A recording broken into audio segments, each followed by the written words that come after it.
வணக்கம்.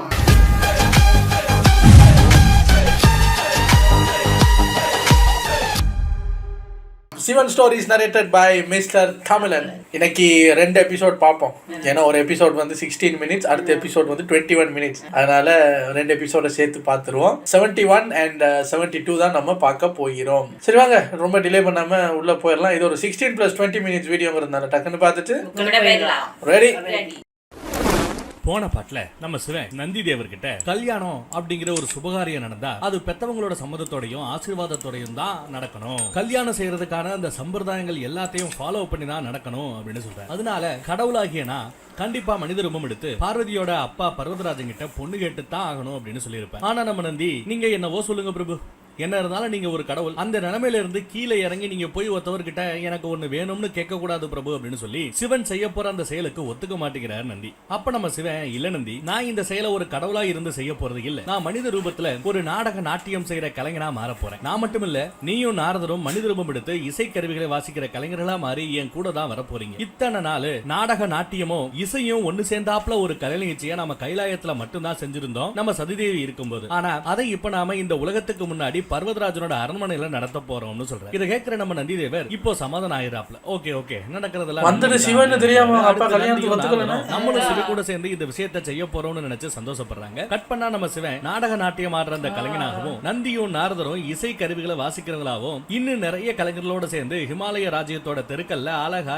இனிமையா விஷ்ணு பகவானை போற்றி புகழ்ந்து அப்படியே தேவ கானத்தை பாடிக்கிட்டே ஹிமாலய அரண்மனையில இருக்கிற நம்ம பார்வதி தேவி இங்க பாடுற நம்ம சிவனோட அந்த வாய்ஸை கேட்ட உடனேயே என்னோட சிவன் வந்து விட்டார்னு சொல்லிட்டு இனிமே அவர் வந்து அப்பா கிட்ட கல்யாணத்தை பத்தி பேசுவார்னு சொல்லி சந்தோஷப்படுறாங்க. அடுத்து நாடக நாட்டியம் செய்யற கலைஞனான நம்ம சிவனும் அவர் கூட சேர்ந்திருந்த மத்த கலைஞர்களும் ஹிமாலய அரண்மனைக்குள்ள அப்படியே என்ட்ரி கொடுக்கறாங்க. அவங்க எல்லாரையும் மகாராணி மீனாவதி தேவியும் ராஜகுமாரி பார்வதி தேவியும் மத்த எல்லாரும் சேர்ந்து வரவேற்கிறாங்க. வாங்க வாங்க அப்படின்னு கூப்பிடுறாங்க. நம்ம பார்வதி தேவிக்கு இவர் சிவன் தான் அப்படிங்கிறது ஏற்கனவே தெரியும். சோ அவங்க நம்ம சிவனையே வச்சக்கன் வாங்காம பாத்துக்கிட்டு இருக்காங்க. இவரும் தேவியை பார்த்து சிரிச்சுக்கிட்டு கலைஞர்களான எங்களோட வணக்கத்தை ஏத்துக்கங்க மகாராணின்னு மீனா தேவி கிட்ட சொல்றாங்க. அதுக்கு மீனா தேவியோ, எங்க அரண்மனையில இருக்கிற ஜெயாவும் விஜயாவும் தான் நீங்க ஹிமாலய ராஜ்யத்துக்கு வந்திருக்கீங்கன்னு சொன்னாங்க. நீங்க பாடுற பாடலை கேட்கறதுக்கு ரொம்பவே அழகாவும் இனிமையாவும் இருக்குன்னு சொல்றாங்க. அப்படின்னு பேசும்போது நம்ம நந்தி, மகாராணி, நீங்க இன்னும் என்னோட குருதேவரோட ஃபுல் நாடக நாட்டிய பெர்ஃபார்மன்ஸை பார்க்கல. பாடிக்கிட்டே அவரு நாடக நாட்டியம் செய்ததை மட்டும் நீங்க பாத்தீங்க, அப்படியே மெர்சல் ஆயிடுவீங்க அப்படிங்கிறாப்ல. அடுத்து நம்ம நாரதர்,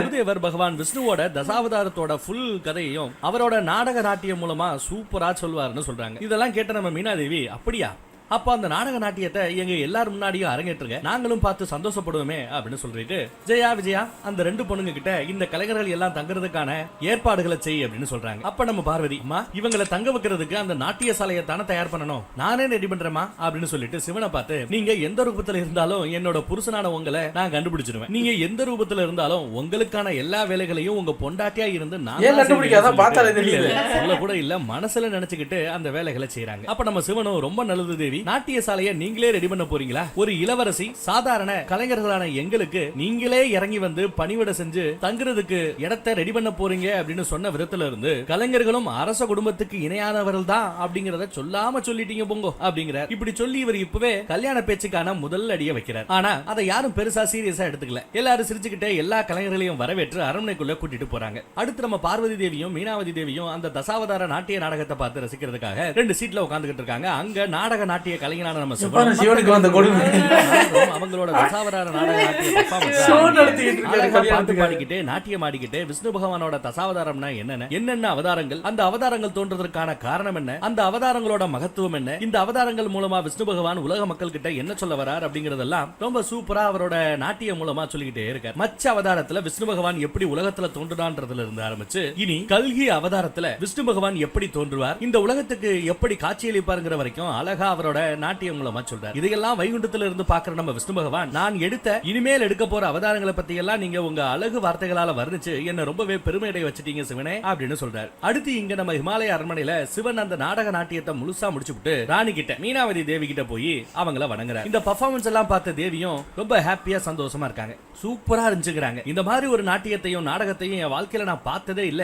என்ன ரொம்பவே பிரமிப்புள்ளாக்கிட்டீங்க, சந்தோஷத்துல ஆழ்த்திட்டீங்க, உங்களுக்கு அதுக்கான சன்மானம் நிச்சயம் உங்களுக்கு உண்டு அப்படின்னு சொல்லி நிறைய தட்டு தட்டா தங்க நகைகளை, காசுகளை, முத்துகளை, மணிகளை, அது இதுன்னு கலைஞனான நம்ம சிவனுக்கு சன்மானமா கொடுக்கறாங்க. ஆனா நம்ம சிவன் இந்த மாதிரி சன்மானத்துக்காக நான் உங்க அரண்மனைக்கு வரல ராணி, என்னால இந்த விஷயங்களை ஏத்துக்க முடியாதுன்னு ரொம்ப பணிவா தேவி கிட்ட சொல்றாரு. அதுக்கு மீனா தேவியோ சரி சரி எனக்கு இப்ப புரியுது, நீங்களே என்கிட்ட கேட்கணும்னு மனசுல ஏதோ ஒரு விஷயத்தை ஒரு பொருளை நினைச்சு வச்சிருக்கீங்க, என்ன வேணுமோ கேளுங்க, நீங்க என்ன கேட்டாலும் நான் கொடுக்குறேன் அப்படின்னு வாக்கு கொடுத்துறாங்க. அப்ப நம்ம சிவன் இப்படி சொல்றதுக்கு முன்னாடி இன்னொரு தடவை யோசிச்சுக்கோங்க மகாராணி, ஒருவேளை நான் கேட்கக்கூடிய அந்த பொருள் உங்களால கொடுக்க முடியாத விலை மதிப்பே இல்லாத ஒரு பொருளா கூட இருக்கலாம் அப்படின்னு வான் பண்றாரு. அதுக்கும் நம்ம மீனாவதி தேவி என்ன வேணுமோ கேளுப்பா அப்படின்னு மறுபடியும் சொல்றாங்க. உடனே நம்ம சிவன் நான் என்ன வேணும்னு கேட்கிறேன், ஆனா அதுக்கு முன்னாடி நீங்க எனக்கு சத்தியம் செஞ்சு கொடுங்க, நான் என்ன கேட்டாலும் நீங்க கொடுப்பீங்கன்னு சத்தியம் செய்யுங்கன்னு சொல்றாரு. மீனா தேவியும் என்ன இவரு கொஞ்சம் வித்தியாசமா பிஹேவ் பண்றாருன்னு நினைச்சாலும் எதை கேட்டாலும் என்ன பெருசா கேட்கற போறாரு, ஒரு கலைஞர் தானே அப்படின்னு நினைச்சு சத்தியமும் செஞ்சிடறாங்க. கரெக்டா அவங்க சத்தியம் செஞ்சு கொடுக்க அங்க விஷ்ணு பகவான வழிபட போன நம்ம பர்வதராஜனும் அவரோட மந்திரிகளும் அரண்மனைக்கு வந்துடுறாங்க. அப்ப நம்ம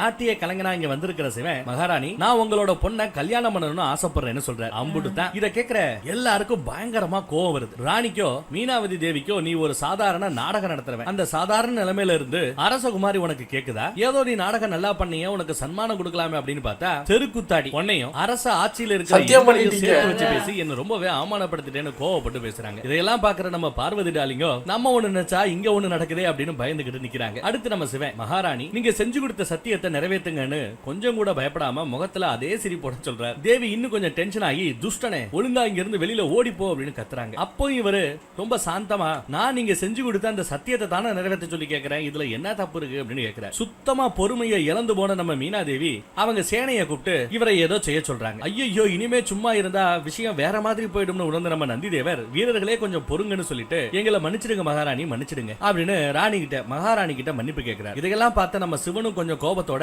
நம்ம மீனாவதி தேவிக்கு ஒரு வணக்கத்தை வச்சுட்டு அரண்மனையில இருந்து விறுவிறுன்னு கிளம்புறாரு. அரண்மனையை விட்டு வெளியில போகும்போது நம்ம பர்வதராஜனும் மகா மந்திரியும் அங்கதான் நின்னுகிட்டு இருக்காங்க. இவரு நம்ம பர்வதராஜன் கிட்ட போய் நான் என்னோட நாடகத்துக்கு சன்மானமா மகாராணி செஞ்சு கொடுத்த அந்த சத்தியத்தை தான் கேட்டேன், ஆனா உங்க அரண்மனையில இருக்கிற எல்லாரும் என்ன அவமானப்படுத்தி வெளியே அனுப்புறாங்கன்னு சொல்லிட்டு அப்படி பேசிக்கிட்டு இருக்கும்போது திடீர்னு நம்ம சிவனோட கழுத்துல ஏதோ ஒரு பூ மாலை வந்து விழுகுது. என்னடா திடீர்னு இந்த மனுஷன் கழுத்துல மாலை விழுகுது அப்படின்னு பர்வதராஜன் உட்பட எல்லாரும் என்ன நடக்குது அப்படின்னு பார்க்கும்போது தான் தெரியுது பர்வதராஜன் விஷ்ணு பகவான கொஞ்ச நேரத்துக்கு முன்னாடி தான் சிலையில போய் மாலையை போட்டு கும்பிட்டு வந்தார். அவரு விஷ்ணு பகவானுக்கு போட்ட அந்த மாலை இப்ப சிவனோட கழுத்துல வந்து விழுகுது. சிவனோட கழுத்துல விழுந்து அடுத்து மறைஞ்சும் போயிடுது. இத பார்த்த பர்வதராஜன் மிரண்டு போறார். அவரால் ஒரு வார்த்தை கூட பேச முடியல. நம்ம சிவன் அவருக்கு ஒரு வணக்கத்தை போட்டுவிட்டு அரண்மனையில இருந்து கிளம்புறார். சிவன் கிளம்புனதுக்கு அப்புறம் தான் நம்ம பர்வதராஜன் விஷ்ணு பகவான் கழுத்துல நான் போட்ட மாலை இந்த நாடகம் போடுறவரோட கழுத்துல எப்படி வந்துச்சு, இவர் ஒரு சாதாரண மனுஷனா இருக்க அப்ப வாய்ப்பே இல்ல, இவன் யாரா இருப்பான் அப்படின்னு மனசுல யோசிக்கிறார். அடுத்து நம்ம பார்வதி தேவி கோமா வெளியே வந்த நம்ம சிவனை தேடிக்கிட்டே அரண்மனை விட்டு வெளியில வராங்க. சிவன் ஏன் எப்படி பண்ணார், ஒருவேளை அம்மா அவமானப்படுத்திட்டாங்க அப்படின்னு சொல்லி கோமா போயிட்டாரா, கோவத்துல என்ன மறுபடியும் ஏத்துக்காம விட்டுட்டாரா அப்படின்னு மனசுல நினைச்சுக்கிட்டு குழம்பிக்கிட்டே இருக்கும்போது பார்வதிய பின்னாடி இருந்து பார்வதி அப்படின்னு கூப்பிடுற அந்த குரல் கேக்குது. இவங்களும் பின்னாடி திரும்பி பாக்குறாங்க. பார்த்தா சிவன் இப்போ அவரோட ஒரிஜினல் ரூபத்துக்கு மாறி பார்வதி தேவிய பார்க்க வந்திருக்கிறார். இந்த அம்மா சிவன் கிட்ட போய் நான் சொன்ன மாதிரியே நீங்க வீட்டுக்கு வந்து பொன் கேட்டிருக்கீங்க சரி, ஆனா ஒரு நாடகம் போடுறவரா ஏன் வந்தீங்க, எங்க வீட்டுல என்ன ஒரு சாதாரண நாடகம் போடுறவருக்கு நிச்சயமா கல்யாணம் செஞ்சு கொடுக்க மாட்டாங்க, ஒருவேளை நீங்க சிவனாவே வந்திருந்தா அம்மா நிச்சயமா நம்ம கல்யாணத்துக்கு ஒத்துக்கிட்டு அழகா ஒரு சிரிப்போட இல்ல பார்வதி, சிவனா அந்த கடவுள் நிலையில நான் இருக்கும்போது என்னால யார்கிட்டயும் போய் இது வேணும் அது வேணும்னு கேட்க முடியாது, அதனாலதான் நான் ஒரு நாடகம் போடுறவனா வந்தேன்னு சொல்றாங்க. அதோட நம்ம சிவன் உங்க அம்மா எனக்கு சத்தியம் கூட செஞ்சு கொடுத்திருக்காங்க, எனக்கு முழு நம்பிக்கை இருக்கு பார்வதி, நிச்சயமா உங்க அம்மா அவங்க செஞ்சு கொடுத்த அந்த சத்தியத்தை நிறைவேற்றுவாங்க அப்படிங்கிற மாதிரி சொல்றாரு. அடுத்து நம்ம பார்வதி தேவி நல்லா யோசிச்சுட்டு எனக்கு புரிஞ்சது மகாதேவா, நீங்க உங்க கண்ணியமான கடவுள் நிலையில இருந்து அந்த நிலைக்கு எதிரா எந்த ஒரு விஷயமும் செய்ய வேண்டாம், நீங்க நான் சொன்ன மாதிரியே வீட்டுல வந்து பொண்ணு கேட்டதே எனக்கு பெரிய விஷயம், என்ன நம்புங்க மகாதேவா, நான் நிச்சயம் அம்மாவை ஒத்துக்க வச்சிருவேன், வந்தது நீங்க தான் அப்படின்னு தெரிஞ்சா அம்மா அவங்களாவே கல்யாணத்துக்கு ஒத்துப்பாங்கன்னு சொல்றாங்க. ஆனா நம்ம சிவனோ ஒருவேளை வந்தது நான் தானே தெரிஞ்சதுக்கு அப்புறமும் அவங்க ஒத்துக்கலையா என்ன செய்வேன் அப்படின்னு கேட்கிறாரு. அதுக்கு நம்ம பார்வதி தேவி அப்படி நடக்காது மகாதேவா, என்னோட அம்மா உங்களுக்கு சத்தியம் செஞ்சு கொடுத்திருக்காங்க, அதை நிறைவேற்றுறதுக்காக கண்டிப்பா என்ன உங்க கூட கல்யாணம் பண்ணி வைப்பாங்க, நீங்க கவலைப்படாதீங்க சிவனே, சீக்கிரமாவே என்னோட அம்மா அப்பா நம்ம கல்யாணத்துக்கு ஒத்துப்பாங்க, அவங்க ஒத்துக்கிட்டாங்க அப்படிங்கிற அந்த செய்தியோட மறுபடியும் உங்களை தேடி வருவேன் அப்படின்னு சொல்றாங்க. கட் பண்ணா நம்ம பர்வதராஜனையும் மீனா தேவியும் காட்டுறாங்க. அவங்க ரெண்டு பேரும் இப்ப நடந்ததை பத்தி ஒரு சீரியஸ் டிஸ்கஷன்ல இருக்காங்க. பர்வதராஜன் தான் பொண்டாட்டிக்கிட்ட அந்த நாடகம் போட்டவரு கண்டிப்பா அந்த சிவனா தான் இருக்கணும், அவரை தவிர வேற யாராவும் இருக்க முடியாது, நான் விஷ்ணு பகவான வேண்டி அவரோட சிலைக்கு போட்ட அந்த மாலை சிவனோட கழுத்துல பார்த்தேன், அந்த நாடகம் போறவனோட கழுத்துல பார்த்தேன், அப்ப அது கண்டிப்பா சிவனா தான் இருக்க முடியும் முடியும்? எந்த லட்சியம் நிறைவேறுவதற்காக பார்வதி இத்தனை நாளா காத்திருந்து கடுமையான தவமெல்லாம் செஞ்சாலோ, யார கல்யாணம் பண்ணணும் அப்படிங்கிறது பார்வதியோட கனவா இருந்ததோ அந்த ஆளே, அந்த சிவனே நேர்ல வந்து நம்ம பொண்ணு கேட்கும் போது நாம அவரை அவமானப்படுத்தி அரண்மையை விட்டு வெளியில அனுப்பிட்டோமே, இது மிகப்பெரிய தப்புன்னு சொல்றாரு. அதுக்கு நம்ம மீனாவதி தேவி ஒரு அம்மாவா அந்த இடத்துல என்ன செய்யணுமோ அதைத்தான் நான் செஞ்சேன். எனக்கு என்ன தெரியும், இப்படி நாடகம் போறவர் மாதிரி சிவன் வருவாரு, நான் என்ன கனவா கண்டேன் அப்படிங்கிறது. சரி, இனிமே நாம பேசி யூஸ் இல்ல.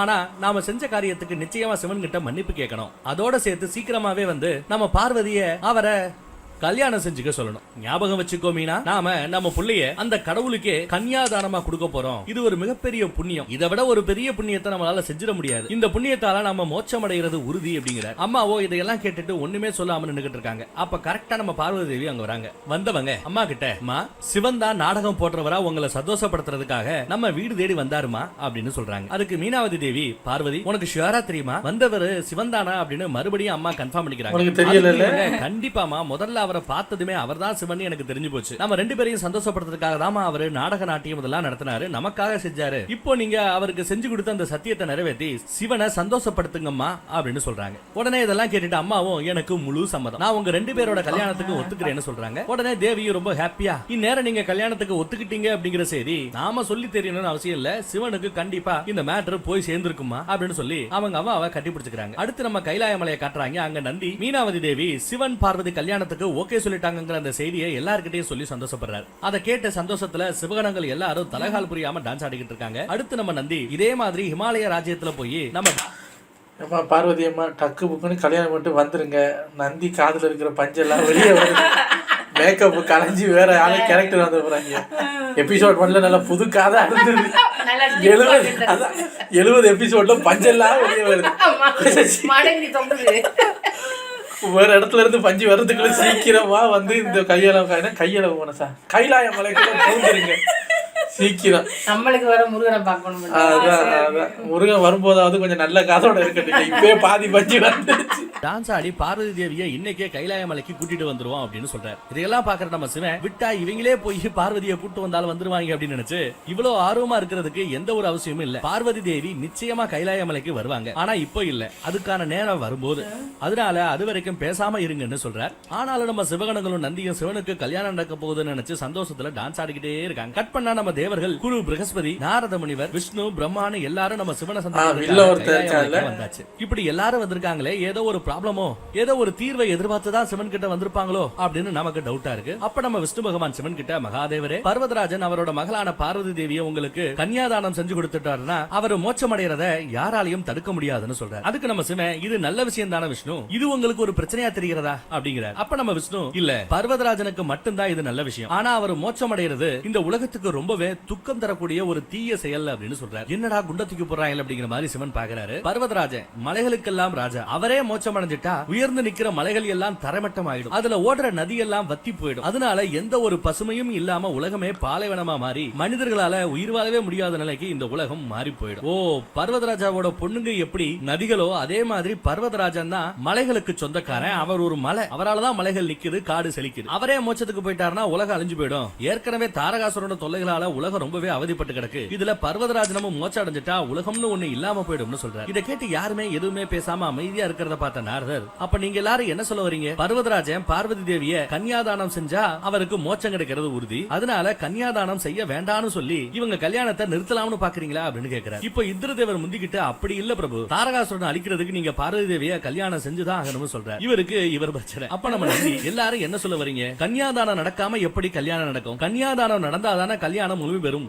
அப்படின்ற. அப்ப நம்ம விஷ்ணு மனசுல குழப்பமும் பயமும் வச்சுக்கிட்டு, மாப்பிள்ளைக்கு பொண்ண பெற்றோர் கன்னியாதானம் செஞ்சு கொடுத்தா அந்த கன்னியாதானம் முழுமை அடையாதா, கன்னியாதானம் முழுமை அடையலைன்னா மோட்சமும் அடைய முடியாதுன்னு சொல்லி ஏதோ ஒரு குறி வச்சு பேசுற. அடுத்து நம்ம பிரம்மதேவர், நாங்க எதிர்பார்க்கறது என்னன்னு சிவா உங்களுக்கு புரிகிறதா? நீங்க என்ன பண்ணணும்? பர்வதராஜனோட மனசுல உங்களை பத்தின ஒரு குழப்பத்தையும் பயத்தையும் உருவாக்கணும். அவர் உங்களுக்கு வேற வழி இல்லாம கன்னியாதானம் செஞ்சு கொடுக்கணும், உங்க மேல அப்படி செஞ்சு கொடுத்தா மோட்சம் கிடைக்காது, உலகமும் உருப்படியா இருக்கும்னு ஐடியா கொடுக்குறாங்க. இதுக்காக நம்ம சிவனையே சிவ நிந்தனை செய்ய சொல்ற. இதெல்லாம் கேக்குற நம்ம நந்தி, யோ என்னையா சொல்ல வரீங்க? அப்ப நம்ம சிவன் தன்னோட வருங்கால மாமனார்கிட்டயே போய் சிவனை பத்தியே தன்னைத்தானே நிந்திச்சுக்கணுமா திட்டிக்கணுமா அப்படின்னு கேக்குறாரு. அதுக்கு குரு பிரகஸ்பதி சிவ நிந்தனை அப்படிங்கிற இந்த ஒரு செயலை இந்த உலகத்துல சிவனை தவிர வேற யாராலையும் செய்ய முடியாது அப்படிங்கிற. இதுக்கு முன்னாடி ஒரு ஆள் செஞ்சுக்கிட்டே இருந்தாப்ல, யாரும் தெரியுதா? நம்ம ரச்சன். எப்ப பார்த்தாலும் சதா சிவனை திட்டிக்கிட்டே இருப்பாப்ல. இப்ப என்னடான்னா சிவனையே சிவனை திட்டணுமா? இவர் சிவன் தானா இல்ல ஒரு மனுஷனுக்கு கல்யாணம் பண்ணி கொடுக்கறமான்னு தெரியாத மாதிரி ஒரு குழப்பத்திலேயே அவங்க கன்னியாதானம் செஞ்சு கொடுக்கணுமா பெத்தவங்க? இப்படி ஒரு ட்விஸ்ட் வைக்கிறாங்க. இந்திரதேவரும் இதுதான் அருமையான வழி, இதுதான் ஒரே வழி அப்படிங்கிறான். ஆனா இதை கேட்ட சிவகணங்களும் சரி நம்ம நந்தியும் சரி சிவன் பார்வதி கல்யாணத்துல இதனால ஏதாவது ஒரு பிரச்சனை வந்துருச்சுன்னா என்ன பண்றதுன்னு நினைச்சு, பிரபு இவங்க சொல்றதை கேட்டு வேண்டாம், இவங்க சொல்றதை கேட்காதீங்க பிரபு, சரியா வராது, இதனால பிரச்சனைக்கு மேல பிரச்சனை வரதான் வாய்ப்பு இருக்கு அப்படின்னு சொல்லி சிவன் அவங்க எல்லாரும் இல்ல வேண்டாம் வேண்டாம் அப்படின்னு சொல்றாங்க. ஒரு பக்கம் தேவர்கள் எல்லாம் அவங்க சொன்ன ஐடியாவை எக்ஸிக்யூட் பண்ண சொல்லி கேக்குறாங்க. இன்னொரு பக்கம் நந்தி சிவகணங்கள் எல்லாம் இல்ல அதை செய்ய வேண்டாம்னு கேக்குறாங்க. அப்ப நம்ம சிவன் தன்னோட கை சைகையாலேயே நிறுத்துங்கன்னு சொல்லிட்டு நாராயணனும் மத்த தேவர்களும் உலக நன்மைக்காக தான் என்கிட்ட பேச வந்திருக்காங்க. உலகத்தோட சமநிலை சில முக்கியமான பொறுப்புல இருக்கிறவங்களுக்கு மோட்சம் அடையறத தடுத்து நிறுத்தும். உன்னை இழந்தாதான் ஒன்னு அவங்களுக்கு கிடைக்கும். உதாரணத்துக்கு சொல்லணும்னா ஒருவேளை யமராஜா தனக்கு முக்தி வேணும்னு கேட்க ஆரம்பிச்சா உலகத்தோட சமநிலை அப்படியே மாறி போயிடும். நினைச்சு பாருங்க, யமராஜன் நான் ரிட்டையர் ஆக போறேன்னு சொன்னா என்ன ஆகும்? உலகம் தாங்குமா? சோ எப்பவுமே யமராஜனுக்கு முக்தியே கிடையாது. காலாகாலத்துக்கும் அவரோட டியூட்டி அவர் செஞ்சுக்கிட்டே தான் இருக்கணும். சோ இந்த மாதிரி உலக சமநிலைக்காக வேலை பார்க்கறவங்க எல்லாம் அவங்களோட வேலைகள்ல இருந்து வாழ்க்கையில இருந்து என்னைக்குமே முக்தி அடைய முடியாது, அடையவும் கூடாது. பர்வதராஜனும் கிட்டத்தட்ட அதே மாதிரியான வேலை செய்யற ஒருத்தர். அதனால நான் கண்டிப்பா அவங்க மனசுல குழப்பத்தை ஏற்படுத்தி கொஞ்சம் குட்டிக்கலாட்டா பண்ண போறதா சொல்றேன். ஆனா பிரபு இது கொஞ்சம் ஓவரா ஒரு எஃபெக்ட் ஆகி உங்களுக்கும் பார்வதி தேவிக்கும் நடக்க போற அந்த கல்யாணத்தை ஒருவேளை அவங்க நிறுத்திட்டாங்கன்னா என்ன பண்றதுன்னு கேக்குறாரு. அதுக்கு நம்ம சிவன் நாம எப்படி செஞ்சு அது கல்யாணத்துல பிரச்சனை ஆயிடுமோ அப்படின்னு பயந்து உலக நன்மைக்காக இது அப்படியே விட்டு போயிட முடியாது நந்தி. நமக்கு உலக கல்யாணத்தை விட அது ரொம்பவே முக்கியம். நான் சீக்கிரமா போய் பர்வதராஜரோட மனசுல சிவ நிந்தனை செஞ்சு என் மேல குழப்பம் ஏற்படுற மாதிரி செய்ய போறேன் அப்படிங்கிற. இதை கேட்கிற நந்தி ரொம்ப வருத்தப்படுறாரு. ஆனா நம்ம தேவர்கள் பிரம்மா விஷ்ணுன்னு எல்லாரும் சிவன் ஒத்துக்கிட்டாரே அப்படின்னு நினைச்சு சந்தோஷப்படுறாங்க. அடுத்து ஹிமாலய அரண்மனையை காட்டுறாங்க. அங்க நம்ம பர்வதராஜன் அவரோட கடவுளான விஷ்ணு பகவானை வழிபட்டு, விஷ்ணு பகவானே நீங்க சிவனையும் பார்வதியும் கல்யாணம் செஞ்சு வைக்க சொல்லி நான் மோட்சம் அடைகிற வழியை எனக்கு காட்டினீங்க. இனிமே சீக்கிரமா நான் என்னோட மாப்பிள்ளையான சிவனுக்காக சீரெல்லாம் எடுத்துட்டு கைலாயமலைக்கு போய் அவரை அவமதிச்சதுக்காக மன்னிப்பையும் கல்யாணத்துக்கான சம்மதத்தையும் சொல்ல போறேன். இந்த வேலையை நான் செய்யும் போது நீங்க என் கூடயே இருந்து எந்த ஒரு தடங்களும் வராம பாத்துக்கங்கன்னு விஷ்ணு பகவானையே வேண்டிக்கிறார். அடுத்து பொண்ணு நம்ம பார்வதி தேவியை காட்டுறாங்க. அவங்க அப்பா பர்வதராஜன் சிவனுக்காக கொண்டு போக போற அந்த சீர் ஐட்டம்ஸ் எல்லாத்தையும் பார்த்து அவங்களே ரெடி பண்ணிக்கிட்டு இருக்காங்க.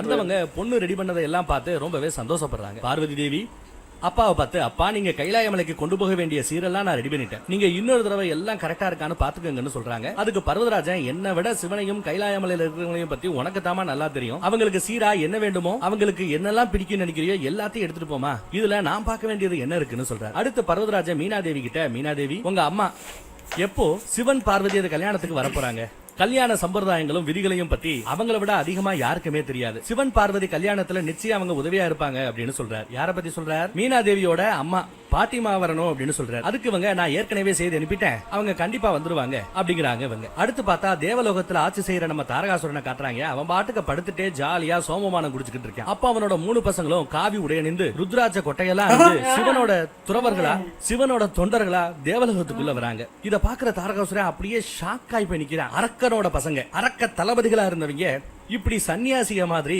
சிவனை வழிபடக்கூடிய துறவிகள் மாதிரி வந்திருக்கிறத பார்த்தா பெத்த மனசு தவிக்காதா, ஆடி போறாரு. ஏன் இப்படி வராங்க, அடுத்து என்னங்கறத நெக்ஸ்ட் எபிசோட்ல பாப்போம். அந்த ஒரு குருவோட இருந்தாரு பாத்தீங்களா, அவங்க அரக்க குலத்து குருவை பார்த்து அவங்க தாத்தா ஏதாவது சொல்லிட்டாரு, அதான் கெட்டப் மாத்திட்டாங்க. பார்வதியோட பாட்டி என்னோட அது எனக்கு தாத்தாட்டி ஞாபகம் வந்து. ஐயோ அப்பா, சரி வாங்க அடுத்த எபிசோட பாத்துருவோம். இங்க ஒரு கல்யாணத்தை நிம்மதியா நடத்த விட மாட்டாங்க. இங்க அப்படியே பரம்பரையா குழப்பிட்டே வராங்க. அதான் இவங்களே அவரை நீங்க என்ன மோசமா போகணுமா, மோட்சம் அடையணும், அதனால சிவனை கல்யாணம் பண்ணி வைங்க உங்க பொண்ணுக்குன்னு சொல்லுவாரு. அவர் சரின்னு வந்தா சிவன்கிட்ட போய் என்ன சார் சொன்னோடனே ஓகேன்ட்டாரு, அப்படியெல்லாம் மோசமா போக விட முடியாது, அவரை போய் குழப்புங்க, குழப்பி அவர் கொடுத்தாதான் மோட்சம் அடையுது. ஏதோ போட்டு உழப்புறாங்க சார். சரி பரவாயில்ல, நமக்கே ஒரு 90 வயசு வரைக்கும் வாழ்ற நமக்கே இவ்வளவு குழப்பம் இருக்கும்போது வாழ்க்கையில கோடிக்கணக்கு வருஷமா வாழ்ந்துட்டு இருக்கிறவங்களுக்கு எவ்வளவு பிரச்சனை இருக்கும், குழப்பங்கள் இருக்கும். பாவம் குழம்புங்க உங்களை. சரி வாங்க வீடியோ முடிஞ்சுன்னு நினைச்சிட்டு உங்களை அடுத்த வீடியோ சந்திக்கிறேங்கிறேன். சரி வாங்க ஒரு 2வது வீடியோவை பார்த்துருவோம். ரெடி? போன பாட்டுல நம்ம சிவனை தேவர்கள் விஷ்ணு பிரம்மதேவர்னு எல்லாரும் உலக நன்மைக்காக உலக சமநிலைக்காக பர்வதராஜ கிட்ட போய் சிவனே திட்டிக்கணும் அந்த மாதிரி பேசணும்னு சொல்றாங்க. நம்ம சிவனும் எனக்கு என்னோட கல்யாணத்தை விட உலக நன்மை தான் முக்கியம்னு சொல்லி நான் நீங்க சொல்ற மாதிரியே செய்யறேன்னு எல்லார்கிட்டையும் சொல்லியிருப்பேன். பர்வதராஜர் சிவனுக்கு கொடுக்க வேண்டிய அந்த கல்யாண சீர்வரிசை எல்லாம் எடுத்துக்கிட்டு கைலாய மலைக்கு கிளம்பிட்டு இருக்க. அடுத்து நம்ம தேவலோகத்தை இப்போ ஆட்சி செய்யற தாரகாசுரனை காட்டுறாங்க. அவன் ஜாலியா சோமமான குடிச்சுட்டு படுத்து கிடக்க. அப்போ தேவ சபைக்குள்ள அவனோட 3 பசங்களும் சிவனோட துறவிகளாக சிவனோட தொண்டர்களாக காவி உடையணிந்து பட்டைய போட்டுக்கிட்டு பக்கா சிவபக்தர்களாக வந்து நிக்கிறாங்க. இத பாக்குற அப்பங்காரன் என்னடா 3 பேரு வேஷம் போட்டு வந்திருக்கீங்க அப்படின்னு கேக்குறாரு. அதுக்கு நம்ம வித்யுன் மாலிக் வேஷம் இல்லப்பா, இனிமே இதுதான் எங்களோட உண்மையான ஒரிஜினல் ரூபம்னு சொல்றாங்க. அடுத்து வீரமா, அப்பா நாங்க 3 பேரும் சிவனுக்கு பூஜை செஞ்சு அவரை வழிபடுவதற்காக வனப்பகுதிக்கு போக போறோம், அதுக்காக உங்ககிட்ட பர்மிஷன் வாங்கத்தான் வந்திருக்கிறோம்னு சொல்றாங்க. இது கேட்கிற தாரகாசுரன் பயங்கர டென்ஷன் ஆகி கிறுக்கு பயல்களா நான் இங்க என்ன கவலையில இருக்கிறேன், இப்பதான் இவனுங்க சிவனை வழிபட போறாங்களா, ஒழுங்கா நான் சொல்றதை கேட்டு என்னோட ஆணைய நிறைவேற்ற வழிய பாருங்க, இல்லைன்னா 3 பேரோட தலையை இங்கேயே வெட்டி போட்டுறேன் பாத்துக்கங்க அப்படின்னு கத்துறாப்ல. அதுக்கு நம்ம வித்யுன் மாலிக் உங்க ஆசை அதுதான்னா அப்படியே செய்யுங்கப்பா, உங்க கையாலேயே நாங்க உயிரை திறந்து மோட்சத்தை அடைஞ்சுக்கிறோம்னு சொல்றேன். இவங்க என்னடா கடைசியில இப்படி அநியாயத்துக்கு டென்ஷன் ஆகி நம்ம தாரகாசுரன் கிறுக்கு பயலுடா அப்ப எல்லாரும் செத்து போங்கடா அப்படின்னு வித்யுன் மாலிக்கோட தலைய வெட்ட வருவான். அப்ப கரெக்டா நம்ம அசுர குருதேவ சுக்கராச்சாரியர் அங்க வர நிறுத்து தாரகாசுரா அப்படின்னு சொல்லிக்கிட்டு தேவ சபைக்குள்ள வர. தாரகாசுரனை பார்த்து கொஞ்சம் கோவத்தோட வர. இந்த பக்கம் அந்த 3 பசங்களும் குருதேவரை பார்த்ததும் வணக்கம் வைக்கிறாங்க, மரியாதைக்குரிய வணக்கம் வைக்கிறாங்க. இவங்க பேசிக்கிட்டு இருந்த எல்லாத்தையும் ஏற்கனவே நம்ம அசுர குருதேவர் கேட்டாப்ல. நான் எல்லாத்தையும் கேட்டுட்டு தான் இருந்தேன். உன்னோட 3 பசங்களும் இப்போ சிவனை வழிபடுறதுனால நீ என்னத்த பெருசா இழக்க போற, ஒரு காலத்துல நீயும் அதே சிவனை தானே வழிபட்டு அவரை நோக்கி தவம் செஞ்சு வரமெல்லாம் வாங்கி வச்சிருந்த, நீ மட்டும் இல்ல உன்னையும் என்னையும் மாதிரி இருக்கிற எல்லா அசுரர்களுமே சிவனை வழிபட்டு அவரை நோக்கி தவம் செஞ்சு ஏதாவது ஒரு வர வாங்கிதான் ஓரளவுக்கு பெரிய ஆளாகி இருப்பாங்க. அப்படி இருக்கும்போது நீ மட்டும் எப்படி உன்னோட பசங்களை சிவ வழிபாடு செய்யறது தப்பு பண்ணக்கூடாதுன்னு நீ எப்படி சொல்ல முடியும், ஒழுங்கா அவங்க செய்யணும்னு நினைக்கிற அந்த நல்ல காரியத்தை செய்ய விடுன்னு சொல்லிட்டு டேய் பசங்களா நீங்க 3 பேரும் கிளம்புங்கடா அப்படின்னு கண் சைகையிலேயே சொல்றாரு. அவங்களும் குருதேவருக்கு ஒரு வணக்கம் வச்சுட்டு அந்த தேவ சபையை விட்டு கிளம்புறாங்க. என்னடா அது எப்படி இருந்த என் பசங்க இப்படி ஆயிட்டாங்களே அப்படிங்கிற மாதிரி தாரகாசுரன் யோசிக்க ஆரம்பிக்கிறான். அப்பதான் அவன் போட்ட கணக்கு தப்புன்னு அவனுக்கு தெரிய வருது. ஒருவேளை இது பூலோகத்துல மனுஷங்க தேவர்களுக்கு கொடுக்கிற அந்த ஆகுதியை நாம இப்ப எடுத்துக்க ஆரம்பிச்சிட்டோம், அதோட விளைவா இருக்குமோ, அதனாலதான் கெட்டவனா இருந்த தன்னோட பசங்க எல்லாம் திருந்தி நல்லவங்களா ஆயிட்டாங்களோ. நம்ம மகா விஷ்ணு கூட இத பத்தி ஏற்கனவே ஒரு எபிசோட்ல பேசியிருப்பேன், எல்லாம் நன்மைக்கே அப்படின்னு இருப்பேன். ஆக்சுவலி என்ன இந்த இவருக்கு பின்னாடி நிக்கிறாருல அவரை கும்பிட்டுக்கிட்டு இருக்காரு ஒருத்தர், எக்ஸாக்ட்லி இதே மாதிரி ஒரு ஸ்கர்ட்டு மிஸ்கிட்டும் இருக்கு, கருப்பு கலர்ல முதல் இருந்தது. இதே மாதிரி ஒரு ஸ்கர்ட் வச்சிருந்தீங்களா நீங்க?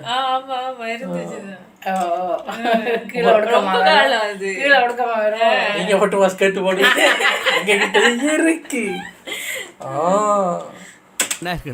இந்த பய தாரகாசுரன் தன்னை மட்டும் ஜெபிங்க அப்படின்னு சொல்லாம கூட தன்னோட பிள்ளைகளையும் நீங்க ஜெபிக்கணும், பிள்ளைங்க பேரை சொல்லி அதுக்கு ஒரு நமக போடணும் அப்படின்னு சொல்லிருப்பாரு போல. எல்லாம் யோசிச்சு பார்த்துட்டு கண்டிப்பா அந்த ஆவுதிகளோட விளைவுதான் இது. இப்படி எல்லாம் நடக்குது. எந்த முறையில ஆவுதிகள் கிடைக்குதோ அதே வாழ்த்து மந்திரத்துக்கு ஏத்த மாதிரி ஆவுதி கிடைக்கிறவங்க மாற வாய்ப்பு இருக்குன்னு உணர்ந்து சக்ரி அப்படிங்கிற அந்த அரக்கனை கூப்பிடுறான். சக்ரி கிட்ட நீ உடனே பூலோகத்துக்கு போ, பூலோகத்துல எங்கெல்லாம் எனக்கும் என்னோட பசங்களுக்கும் மந்திரம் சொல்லி யாகம் நடக்குதோ அதை எல்லாத்தையும் நிறுத்திட்டு வா, இனிமே எங்களுக்கு யாகம் வேண்டாம் அப்படின்னு சொல்லிடுறாப்ல. இவன் தான் மந்திரம் போடுங்க, இனிமே சிவனை கும்பிடக்கூடாது என்னதான் கும்பிடணும் அப்படின்னு சொன்னா இப்போ கும்பிடக்கூடாது அப்படின்னு சொல்றானே. நாம இப்படி யோசிக்கிறோம், ஆனா சக்ரி அதை பத்தி எல்லாம் பொருட்படுத்தாம உங்க ஆணைப்படியே அசுரராஜா அப்படின்னு சொல்லிவிட்டு தேவலோகத்தை விட்டு கிளம்புற. அடுத்து ஹிமாலய அரண்மனையா காட்டுறாங்க. அங்க இன்னும் சிவனுக்காக சீரெல்லாம் ரெடி ஆகிட்டு தாங்க இருக்கு. அப்ப பர்வதராஜன் மீனாவதி தேவி கிட்ட எங்க மீனா நம்ம பொண்ணு பார்வதியை காணாமே அப்படின்னு கேக்குற. அதுக்கு மீனாதேவியோ மாப்பிள்ளைக்கான சீரு பொண்ணு வீட்டுல இருந்து கிளம்பும் போது கல்யாண பொண்ணு அதை முன்னாடி நின்னு பார்க்க கூடாது, அதனால அப்படின்னு அந்த அம்மா சொல்ல வரும்போது என்னமா அது இதெல்லாம் ஒரு மேட்டர் அப்படிங்கிற மாதிரி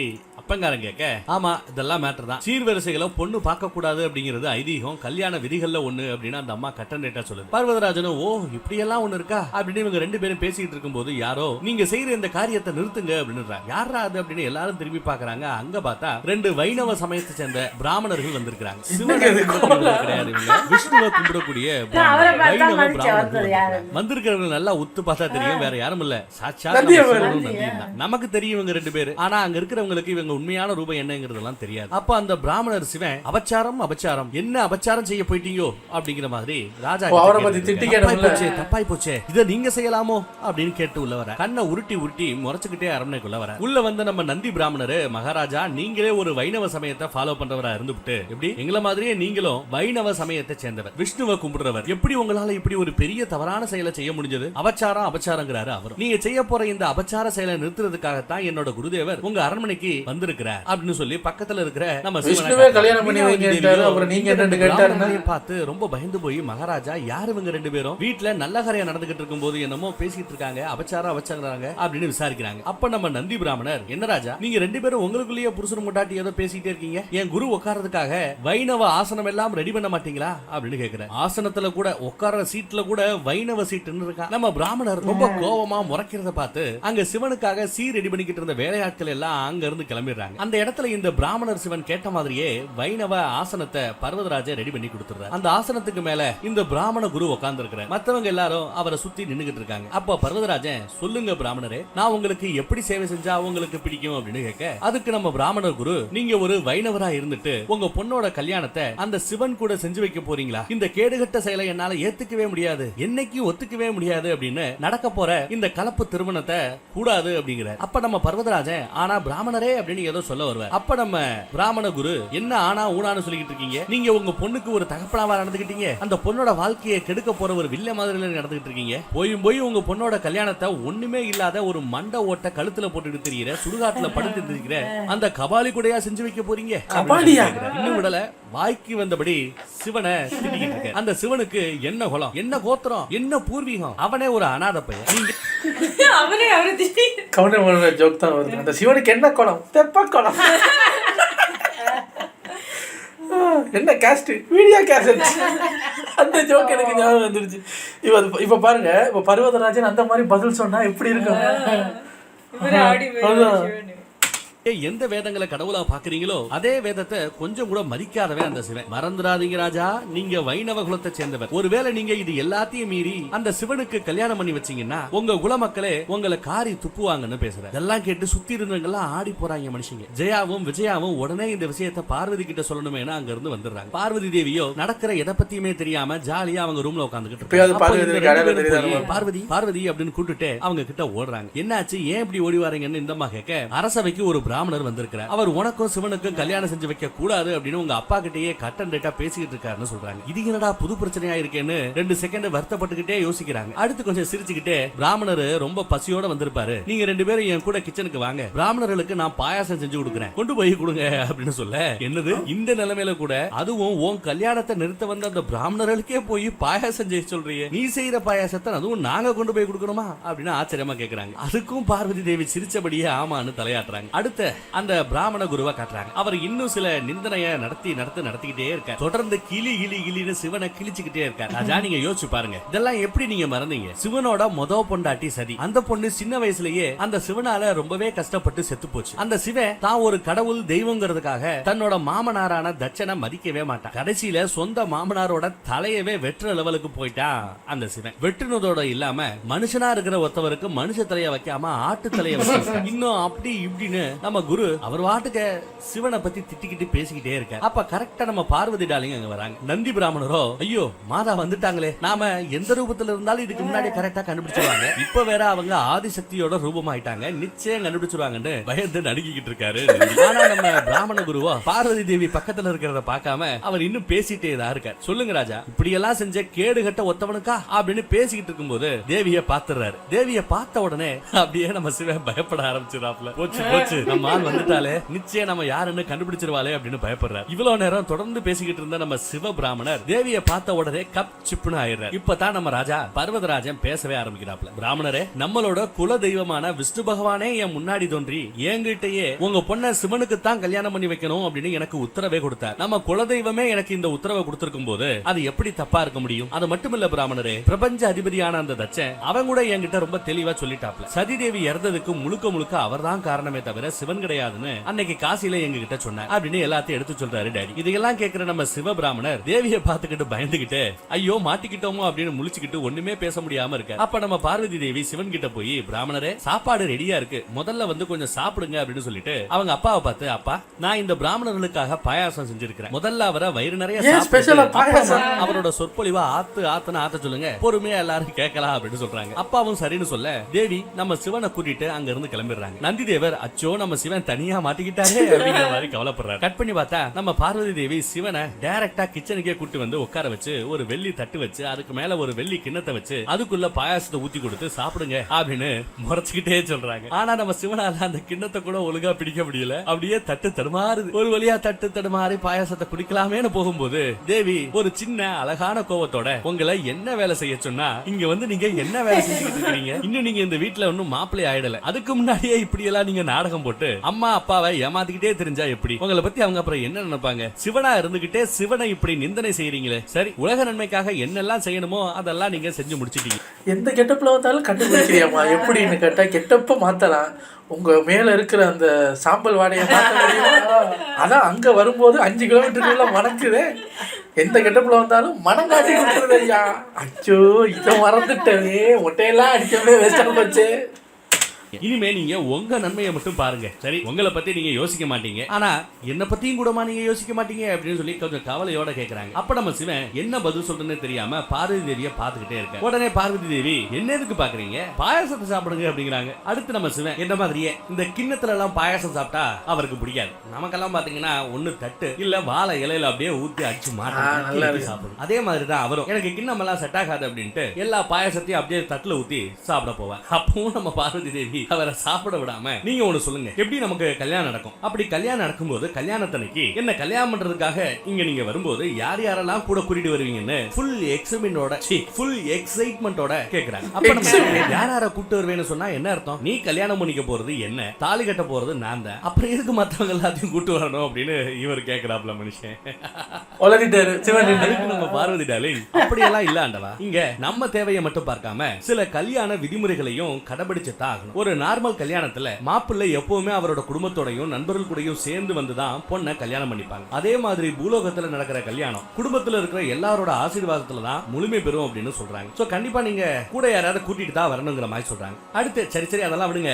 ஆமா, என்ன பிராமணர் வேஷம் போட்டு வந்திருக்கீங்க? நல்லாவே இல்லது உங்களுக்கு. முதல்ல நீங்க மாறுங்க. அடுத்து சீக்கிரமா கைலாயத்துக்கு போய் கல்யாண வேலையெல்லாம் போய் பார்த்துவாங்க போங்க அப்படின்னு சொல்றாங்க. இவங்க கடைசி வரைக்கும் நம்ம சிவனை சாப்பிடவே நம்ம கெட்டப்பு வேற இவன் நல்லா இல்லைன்னு சொல்லிட்டாலே அப்படின்னு நம்ம சிவனும் அவரோட ஒரிஜினல் ரூபத்துக்கு மாறிட்டு அவராட்டுக்கு நடைய கட்ட ஆரம்பிக்கிறார். அப்ப பார்த்து நம்ம தேவி சிவன் கிட்ட கொஞ்சம் இருங்கன்னு சொல்லிட்டு பாவம் புள்ள ஏங்கிக்கிட்டே போகுதே அப்படின்னு சொல்லி போனா போதுன்னு நம்ம சிவனுக்கு பாயாசத்தை எடுத்து ஊட்டி விடுறாங்க. அவரு சிரிச்சுக்கிட்டே பாயாசத்தை சாப்பிட்டுட்டு குடும்பத்துல நமக்காக சமைக்கப்படக்கூடிய அந்த உணவை சாப்பிடுறதே தனி சுகம் தானே. அப்பா டேஸ்ட் சூப்பரா இருக்கு. ஒருவேளை பொண்டாட்டி கையால சமைச்சு சாப்பிடணுங்கிறதுக்காகவே தான் இந்த ஆம்பளை பையன் எல்லாம் கல்யாணம் பண்ணி குடும்பம் குட்டின்னு செட்டில் ஆறாங்களோ அப்படின்னு அவர் டவுட் கேட்கிறார். இந்த பாயாசத்தை நான் சாப்பிடும்போது நான் தவம் செய்யும் போது கிடைக்கிற அதே சுகமும் சந்தோஷமும் கிடைக்குதுன்னு சொல்றேன். அதுக்கு நம்ம தேவி அப்போ நீங்களும் சீக்கிரமா ஒரு ஃபேமிலி மேனா மாறுங்க, சீக்கிரமா வந்து என்ன கல்யாணம் பண்ணிட்டு உங்க கூட கைலாயத்துக்கு கூட்டிட்டு போங்கன்னு சொல்றாங்க. அப்புறம் சிவா ஒரு முக்கியமான விஷயம், என்ன பெற்றவங்களோட மோட்சம் பத்தின கவலையை விட்டுருங்க. அவங்க என்ன கன்னியாதானம் செஞ்சு கொடுத்ததுக்கு அப்புறமும் இந்த உலக நன்மைக்காக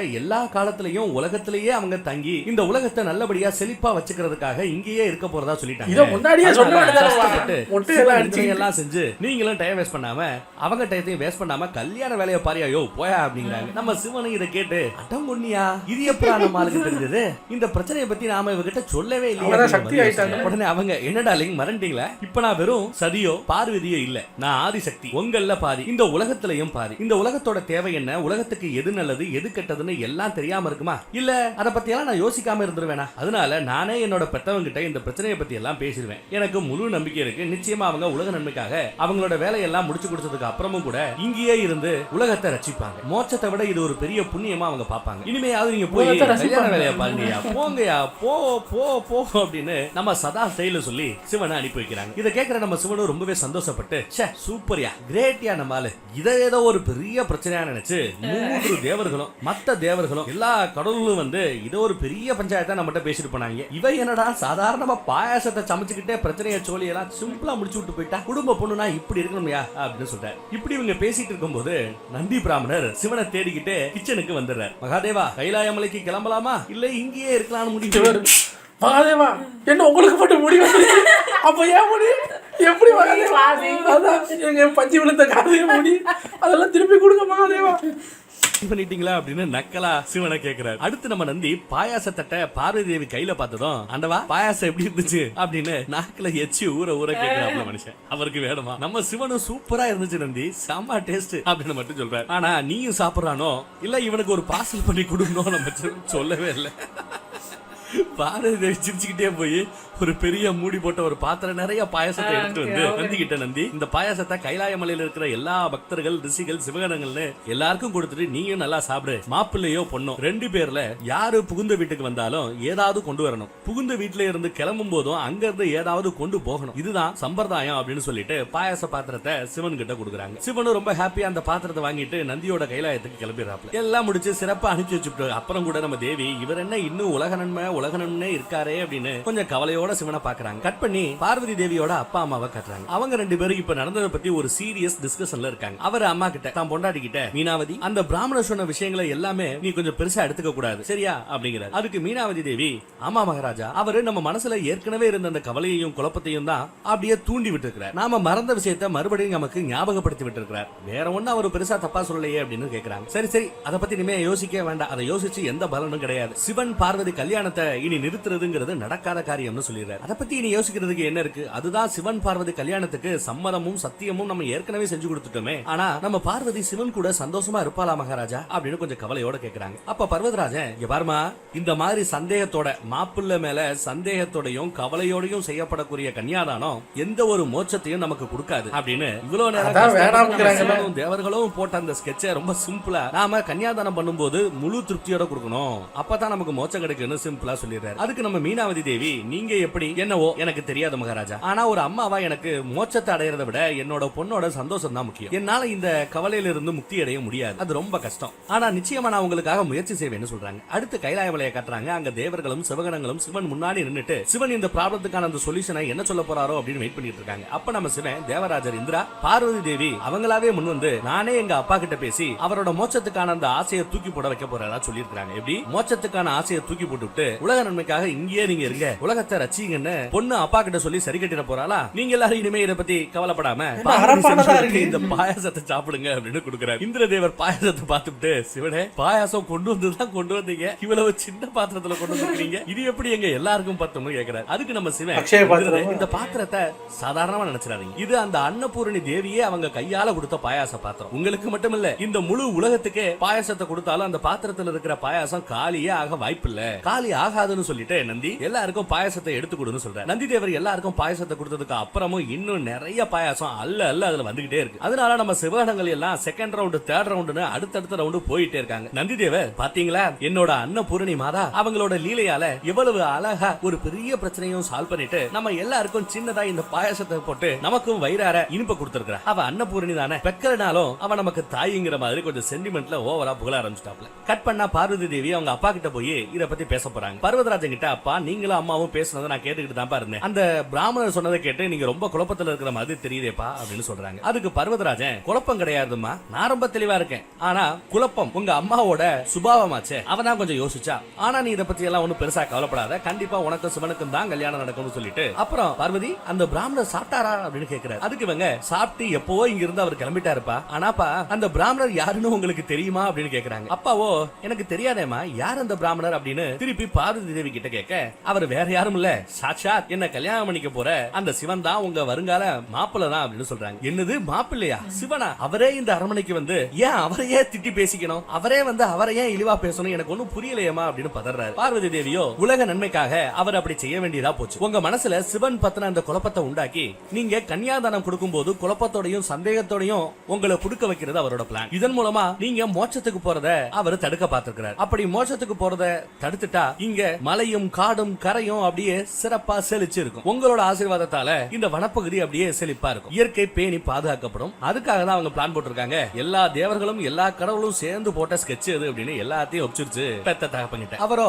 மோட்சம் அடைகிறது அப்படிங்கிறது எல்லா பேரும் எதிர்பார்க்கிற ஒண்ணுதானே, இதுல என்ன தப்பு இருக்கு அப்படிங்கிற மாதிரி அப்பா கேட்க இப்படியே மோட்சம் வேணும் சொல்லிட்டு முக்கிய பொறுப்புல இருக்கிற காலாகாலத்துக்கும் இந்த எமர்ஜென்சி டிபார்ட்மெண்ட்டை பாத்துக்கிற ஆட்கள் எல்லாம் முடிவு பண்ணிட்டா அப்புறம் உலகம் எப்படி இருக்கும், உலகம் எப்படி இயங்கும்? நீங்க மோட்சம் வேணும்னு கேட்டு போயிட்டீங்க பாத்தீங்கன்னா மலையும் வனமும் உலகத்துல அழிஞ்சு போயிடும். என் கூட பிறந்த அக்காமார்கள் எல்லாம் மோட்சம் வேணும்னு போயிட்டாங்கன்னா இந்த உலகத்துல நதியே இல்லாம போயிடும். சந்திர மோட்சம் வேணும்னு போயிட்டாருன்னா இந்த உலக சுற்றுப்பாதையே மாறி போயிடும், உலகம் அழிஞ்சு போயிடும். அதனால முக்கிய பொறுப்புல இருக்கிறவங்க அவங்களோட பொறுப்பை உணர்ந்து முக்தி அடைய ஆசைப்படக்கூடாது அப்படின்னு கடவுளுக்கெல்லாம் பாருங்க, இப்போ அவங்க மோசம் வேணும்னு கேட்டாங்கன்னா இது இல்லாமல் போயிடும், அவர் கேட்டால் அது இல்லாமல் போயிடும். அது மாதிரி தான் மக்களுக்கும் எங்க சாதாரண மக்களுக்கும் காலையில் மோஷன் போகலைன்னா அன்னைக்கு நாளே தலைவலி வரும். இல்லை, கடவுளுக்கு மோசம்னா நமக்கு மோஷன், அது எவ்வளோ முக்கியம் பாருங்க. இப்போ அது மாதிரி தான் அது. இப்போ நம்ம கேட்போம்ல, இது என்ன சார் இது காலையில் போகலை சார்னா, அது மாதிரி தான் காலையில் மோஷன் போகிறது எவ்வளோ முக்கியமோ அது மாதிரி அவங்களுக்கு மோட்சம் முக்கியம். ஸோ அவங்களுக்கு மோட்சம், நமக்கு மோஷன். அது போகலைன்னா